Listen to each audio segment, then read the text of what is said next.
Hello friends, please like and subscribe my channel easy learning. आज का जो topic करने जा रहे हैं वो स्ट्रिंग प्रोसेसिंग है डेटा स्ट्रक्चर में। सबसे पहले स्ट्रिंग क्या होती है? स्ट्रिंग होती है कलेक्शन ऑफ करेक्टर्स। जैसे बहुत सारे करेक्टर्स मिल जाते हैं उसको बोलते हैं स्ट्रिंग। जैसे कि एग्जांपल दी हुई है, जैसे आप मेरी एग्जांपल दे सकते हो अमृतसर।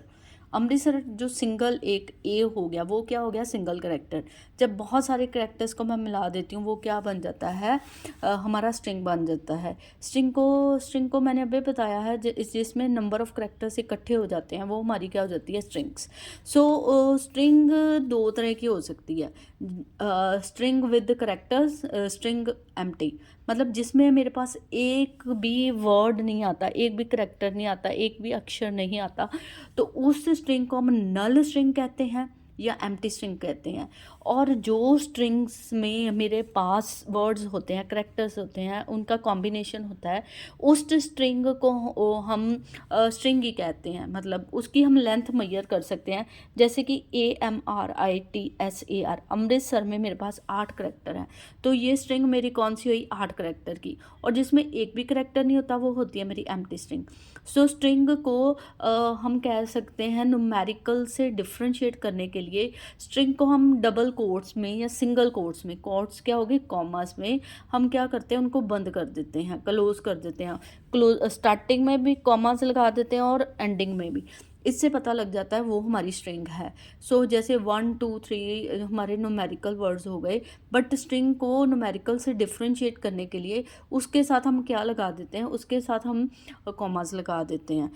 ये हो गया स्ट्रिंग की डेफिनेशन। स्ट्रिंग को 2 या 3 तरह से हम स्टोर कर सकते हैं। पहला तरीका हमारा होता है fixed size storage. Fixed size storage क्या होती है? फिक्स्ड साइज स्टोरेज में क्या होता है? हर स्ट्रिंग को ना सेम लेंथ मिलती है। जैसे कि मेरे कोई भी वर्ड है, जैसे जितने मर्जी वर्ड्स हों, जैसे इसकी एग्जांपल मैंने फिक्स्ड लेंथ की ये ली हुई है। मान लो कि मेरा करेक्टर 6 वर्ड्स का है, 6 की मैंने लेंथ सेट की है, फिक्स्ड लेंथ। चाहे मेरा करेक्टर 2 वर्ड्स का है, 2 करेक्टर्स का है, या तो मेरा वर्ड जो 5 करेक्टर का है, बट सबको क्या मिलेगी? 6 की लेंथ मिलेगी। इससे क्या हो रहा है? 2 में ये मेरा जो वर्ड है ना वो स्टोर हो गया, स्ट्रिंग मेरी स्टोर हो गई है। 4 जो बॉक्सेस हैं वो खाली जा रहे हैं। फिक्स लेंथ हो गई, हर स्ट्रिंग को सेम साइज मिलेगा, चाहे वो स्पेस यूज़ करे या ना करे, वेस्टेज करे। बेनिफिट क्या हो गया? फिक्स लेंथ का क्या हो गया? मेरे को पहले ही पता लग जाती है कि कितनी लेंथ मेरे को मेमोरी से मिलने वाली है। उसके हिसाब से मैं इसकी स्टोरेज डिसाइड कर सकती हूँ, इंडेक्सिंग कर सकती हूँ। ये मेरा किसका फ़ायदा हुआ? फिक्स लेंथ का। डिसएडवांटेज क्या है फिक्स लेंथ की? इसमें क्या हो रहा है? वेस्टेज ऑफ क्या हो रहा है? स्टोरेज। ठीक है। दूसरा जो तरीका है जिससे हम स्ट्रिंग को स्टोर कर सकते हैं वो है मेरी variable length storage. Variable length storage क्या हो गया? हर करेक्टर को, हर वर्ड को जितनी मेमोरी रिक्वायर्ड है उतनी ही मेमोरी मिलेगी। वेरिएबल का मतलब चेंजेबल। जितनी मेमोरी चाहिए उतनी ही मेमोरी मिलेगी, उससे ज़्यादा मेमोरी नहीं मिलेगी। ठीक है। जैसे कि यहाँ पे देखो, जैसे अर्पण है, इसको कितनी मेमोरी मिली? 5 की। ऋतु को कितनी चाहिए? 5 की। ए को कितनी चाहिए? 2 की। जितनी मेमोरी स्टोरेज रिक्वायर्ड है एक स्ट्रिंग को स्टोर होने के लिए उतनी ही मेमोरी मिलेगी, ज़्यादा मेमोरी नहीं मिलेगी। Each string uses that much of memory required, not extended more than the memory it required. Benefit क्या है? इससे वेस्टेज नहीं होगी और इससे क्या होगी? फ्लेक्सिबिलिटी होगी। मेरा डेटा फ्लेक्सिबल स्टोर होगा जहाँ पे। ठीक है। ये मेरी कौन सी लेंथ होगी? Variable length storage. नेक्स्ट आ जाएगा हमारा लिंक लिस्ट। लिंक लिस्ट क्या होती है? लिंक लिस्ट में क्या होती है? इसमें हमारे पास जो सीक्वेंस ऑफ नोड्स होती हैं ना, नोड्स के हिसाब से मेरा डेटा सीक्वेंस में क्या होता है? स्टोर होता है। इस पूरी को मैं क्या कहूँगी? नोड। नोड में 2 पार्ट होते हैं, डेटा पार्ट और यहाँ पे मेरा आ जाएगा एड्रेस पार्ट, जिसको मैं पॉइंटर भी कह सकती हूँ, एड्रेस कह लूँ या पॉइंटर कह लूँ। ये मैंने लिंक लिस्ट की छोटी सी एग्जांपल दी है जिसमें मेरा ABC स्टोर है। इसमें क्या है?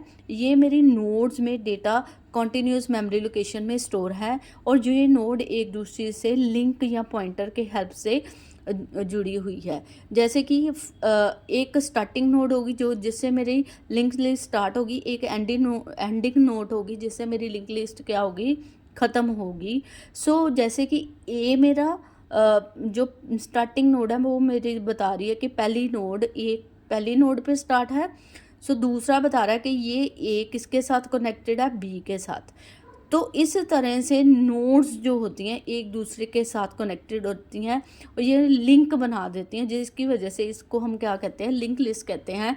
जैसे कि लिंक लिस्ट की मैंने यहाँ डेफिनेशन लिखी हुई है, it in this method string is stored in a sequence of nodes and each node is link by the pointer.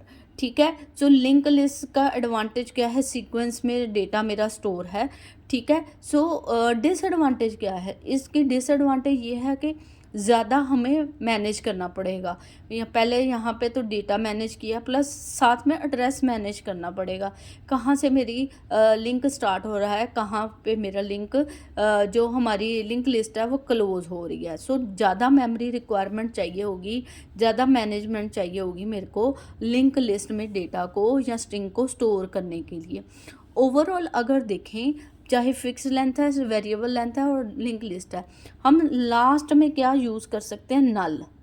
नल एक हमारा कह लो स्पेशल करेक्टर कह लो, नल करेक्टर यूज़ करेंगे जब भी कोई स्ट्रिंग हमारा ख़त्म होगा, हम उस हर स्ट्रिंग के बाद एक नल करेक्टर ऐड कर सकते हैं, जिससे पता लग जाएगा कि ये वाली स्ट्रिंग मेरी ख़त्म हो गई है, हाई जैसे ख़त्म हो गया है, और हेलो मेरा वर्ड क्या हो गया, स्टार्ट। एक स्ट्रिंग को दूसरी स्ट्रिंग से या एक वर्ड को दूसरे वर्ड से डिफ्रेंशिएट करने के लिए हम नल करेक्टर ऐड कर सकते हैं। इससे मेरा क्या पता लग जाएगा, ब्रेकअप का काम करेगा नल करेक्टर, कि एक स्ट्रिंग दूसरी स्ट्रिंग से क्या हो गई है, अलग हो गई है। सो इस तरह से स्ट्रिंग प्रोसेसिंग का हम आगे फर्दर पूरी डिटेल करेंगे। अभी तो बेसिक किया है कि स्ट्रिंग क्या होती है, स्ट्रिंग को किस तरह से स्टोर किया जा सकता है। I hope you like the video. Please like and subscribe my channel Easy Learning for more interesting video. Thank you very much.